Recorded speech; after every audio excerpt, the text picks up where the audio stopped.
The records say the ward never existed. No blueprints. No patient logs. No official staff assignments. Yet buried inside a deteriorating ledger from 1928, there are names, 37 of them, written in a different ink than the rest of the hospital registry.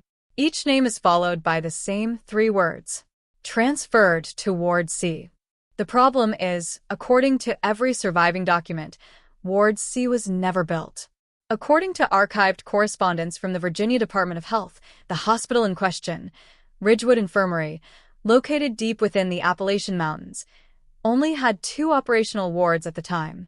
Ward A for general care, Ward B for long-term patients. There was no Ward C. And yet, witnesses would later insist they had walked its halls. The story begins in late October of 1928. Ridgewood Infirmary stood isolated even by Appalachian standards. Surrounded by dense forest and uneven terrain, it was the kind of place where fog lingered too long and sound seemed to die before traveling far. Locals avoided the property even then, not out of superstition, but because of its reputation for quiet failures. Patients were admitted. Some never left. Dr. Elias Mercer was one of the few physicians stationed there full-time. According to his personal notes, recovered decades later from a locked drawer, he was a practical man. No recorded history of religious belief. No mention of superstition. His writing was clinical, precise, and often detached. Until November 3rd. That was the first time he mentioned Ward C. His entry reads, "I've been asked twice today by different nurses about a transfer list for Ward C. I informed both that no such ward exists. Both seemed confused. Nurse Hallie insisted she had personally escorted a patient there last evening. There are no signs of concern in that entry. Only irritation. But over the next 5 days, the tone changes." Witness statements collected years later describe subtle irregularities before anything overt occurred. Doors that should have remained locked were found slightly open. Footsteps were heard in corridors during hours when no staff were assigned.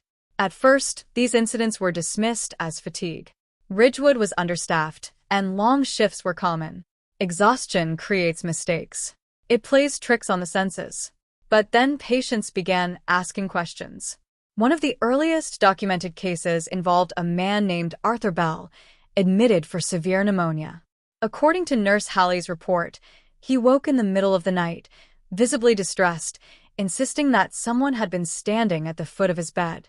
Not watching him, waiting. When asked to describe the figure, Bell struggled.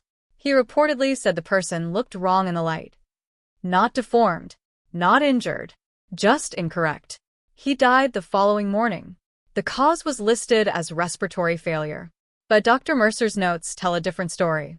He was stable as of 2100 hours. Breathing improved. No signs of imminent decline.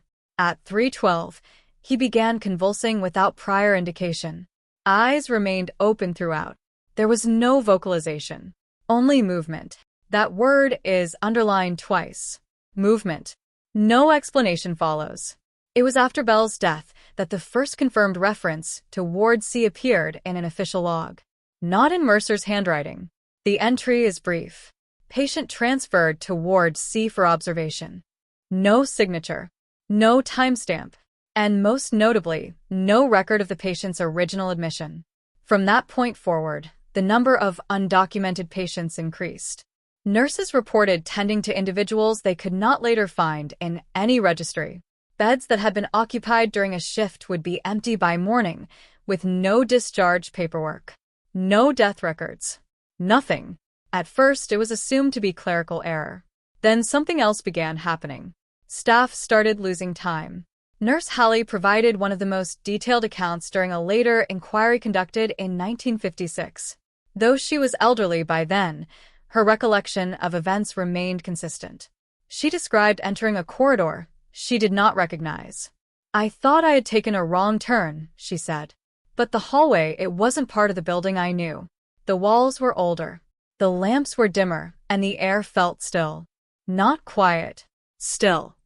She claimed she heard breathing coming from behind one of the doors. Slow. Uneven.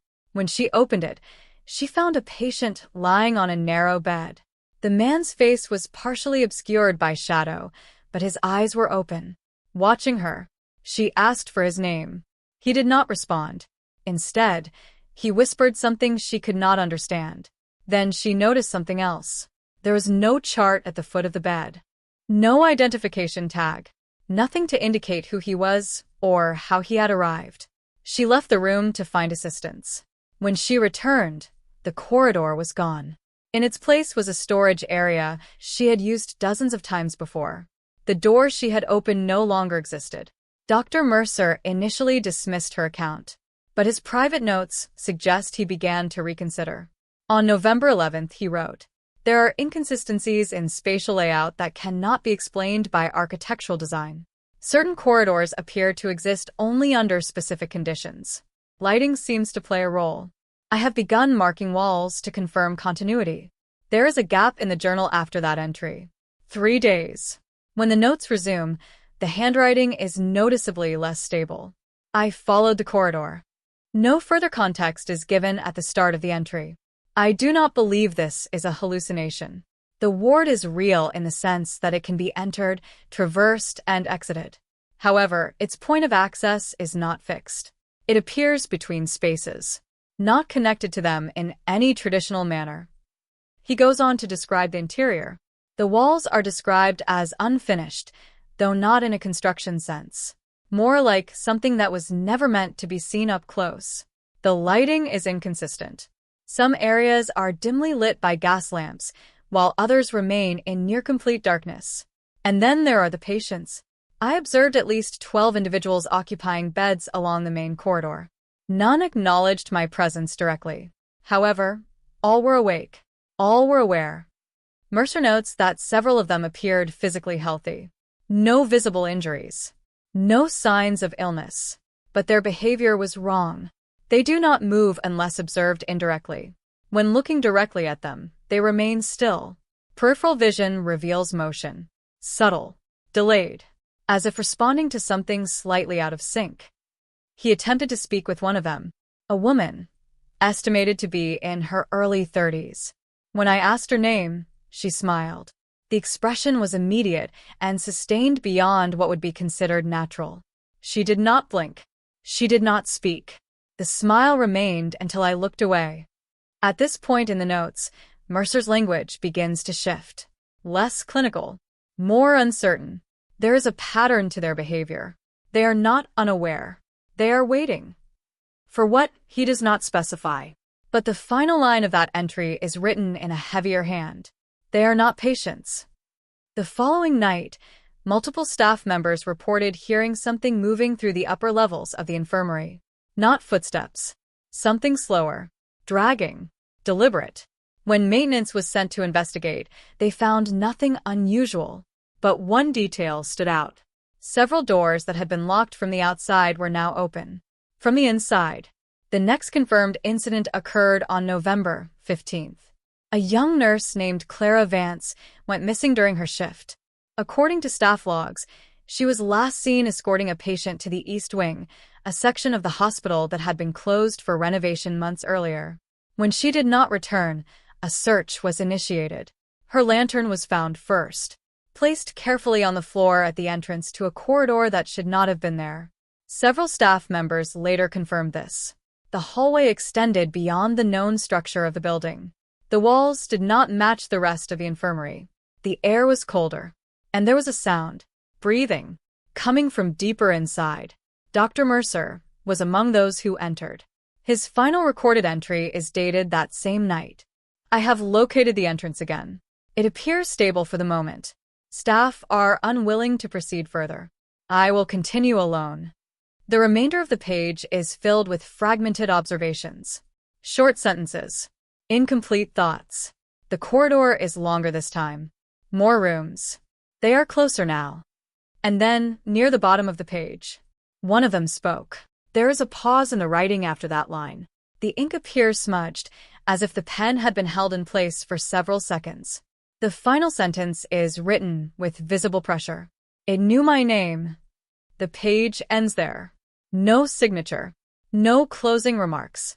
Just that final sentence, pressed deep into the paper as if written with a shaking hand. It knew my name. Dr. Elias Mercer was never seen again. Official reports at the time listed his disappearance as an occupational hazard. Ridgewood Infirmary was already under scrutiny for poor conditions and administrative failures. A missing doctor, while serious, was not enough to shut it down. Not immediately.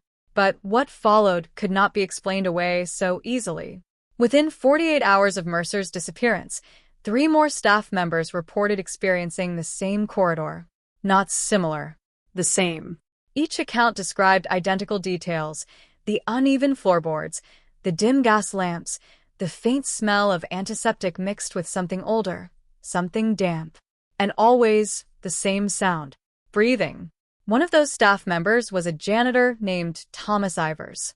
His statement, recorded years later, is considered one of the most reliable due to its consistency across multiple interviews. He claimed he encountered the corridor while transporting cleaning supplies late at night. "I turned a corner I'd taken 100 times before," he said.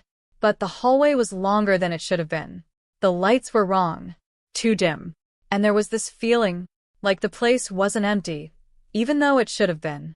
Ivers described walking several steps into the corridor before noticing the doors. They weren't labeled. No numbers. No names. Just doors. And behind each one, I could hear something. Not loud. Just enough to know there was someone there. He approached one of them. The handle was already slightly turned, as if someone had tried to open it from the inside but stopped halfway. When he pushed it open, he saw a man sitting upright on the bed, facing the wall. The room was bare, Ivers said.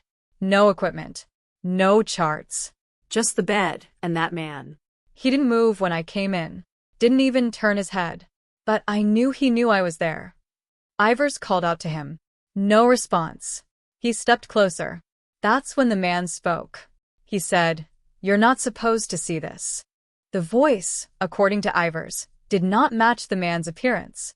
It was deeper, slower, as if layered beneath something else. Startled, Ivers stepped back. The man's head tilted slightly, not toward Ivers, but past him, as if looking at something standing just behind his shoulder. Ivers turned. There was nothing there. When he looked back, the man was no longer facing the wall. He was looking directly at him, smiling. "I left," Ivers said. "I didn't run. I just walked out, slowly. And I didn't look back." When he exited the room, the corridor was still there. But the sound had changed. The breathing was louder now. Closer. Not from behind the doors anymore. From the hallway itself. That was the last time Ivers worked a night shift. He resigned 2 days later. But the most disturbing account came from Nurse Hallie, the same nurse who had previously reported encountering the corridor. On November 18th, she experienced it again. This time, she did not turn back. According to her statement, she entered the corridor while responding to what she believed was a patient call. There was a bell ringing, she said. Not loud, just steady, like someone pressing it over and over again without stopping. She followed the sound. It led her deeper into the hallway than before, past the point where she had previously turned back. The doors were different this time. Some were slightly open. Others were closed, but not fully, as if they had been left that way intentionally. The bell continued. Constant. Unchanging. She approached one of the open doors. Inside, she saw a child. A boy no older than 10, sitting at the edge of the bed. His feet did not touch the floor. He was holding something in his hands. A small object, metallic, reflecting the dim light. When she stepped closer, she realized what it was. A call bell, the source of the sound. But the bell wasn't moving. His hand was still. And yet, the ringing continued. She asked him his name. The boy did not answer. He only looked at her. Then, slowly, he raised the bell and placed it on the bed beside him. The ringing stopped. The silence that followed was immediate and complete. Too complete. Hallie later described it as the absence of sound, not the presence of quiet. Then the boy spoke. They told us not to answer. His voice was soft, flat, devoid of emotion. Hallie asked who told him that. The boy's expression did not change. but his eyes shifted slightly, not toward her, toward the doorway. Hallie turned and saw them. Figures standing in the corridor, not moving, not speaking, just watching. She could not say how many there were. The lighting made it impossible to tell, but she knew they were not staff, and they were not patients, not in any way that made sense. She stepped back into the room. The boy remained still, watching her. "They're getting closer," he said. Hallie did not respond. She moved toward the door. The figures had not advanced, but they were different now, closer than they should have been. Without having moved, she tried to keep her eyes on them as she stepped into the hallway, but something about them made it difficult. Not physically, mentally, as if her mind refused to process their exact position. She turned to leave, and found the corridor behind her had changed. The walls were narrower, the ceiling lower, the air colder. The figures were no longer at the far end. They were halfway down the hall, still not moving, still watching. Hallie began to walk faster. The breathing sound returned, louder than before, now unmistakably coming from the figures. Not from lungs, but from somewhere deeper. Something mechanical, something strained. She reached an intersection she did not remember seeing before, turned, and found herself facing a door. Unlike the others, this one had a label, faded, barely legible, but still there. Ward C. The handle was already turning. From the inside, Hallie stepped back. The door opened slowly, and someone stepped out. It was Dr. Mercer, or at least it looked like him. Same height, same build, same clothes. But something was wrong. His posture was too rigid, his movements slightly delayed, as if each step followed a command rather than intention. His eyes met hers, and for a moment there was recognition. Then it disappeared, replaced by something else. Something empty. He spoke. "You shouldn't be here." The voice was his, but not entirely. There was an echo to it, a second tone beneath the first. Hallie tried to speak, but no words came. Mercer, or whatever stood in his place, tilted his head, listening, not to her, to something behind him. Then he stepped aside. The doorway to Ward C was fully visible now. Inside, the room was larger than it should have been, too large to fit within the structure of the building. Beds lined the walls, dozens of them, each occupied, each patient sitting upright, facing the door, waiting. Hallie took a step back. Mercer stepped forward, closing the distance between them. "They're ready," he said. The figures in the hallway were closer now, almost within reach. Hallie turned to run, but the corridor behind her was gone, replaced by a wall, solid, unbroken. She was trapped. Mercer extended his hand, not aggressively, not forcefully, just offering. "They've been waiting for you," he said. Hallie later claimed she did not remember how she got out, only that she woke up in the main ward, surrounded by staff. Her uniform was damp, her hands shaking, and her voice gone. She could not speak for 3 days. When she finally did, her first words were recorded by the attending physician. "They're not sick." She paused, struggled to continue. "They're replacing." No one understood what she meant at the time. But over the following weeks, more staff began to notice changes.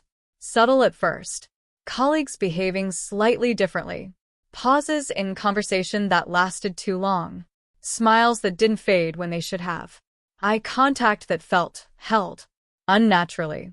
And then the patients, those who had been admitted for legitimate conditions, began to exhibit unfamiliar symptoms. Not physical, behavioral. They would sit upright in bed for hours without moving, eyes open, unblinking. If spoken to, they would respond, but always with a slight delay, as if processing the question through something else first. Medical examinations revealed nothing unusual. Vital signs were stable. No signs of infection. No neurological damage. Nothing that could explain the change. But Dr. Mercer's final note lingered. "They are not patients." By early December, the situation had escalated beyond control. Staff numbers had dwindled. Some resigned. Others simply stopped showing up. No notice. No explanation. Just absence. And in their place, new staff appeared. Unfamiliar faces. No records of hiring. No documentation. But they wore the uniforms. They performed the duties. And no one questioned it. Not openly. Because by then, something else had become clear. The corridor was no longer confined to the night. It appeared during the day now. Briefly. Unpredictably. A doorway where there should have been a wall. A hallway that extended too far. And always the same sound. Breathing. Closer. Heavier. As if whatever existed within Ward C was no longer waiting. It was moving outward. And the line between the known hospital and whatever lay beyond that corridor was beginning to disappear.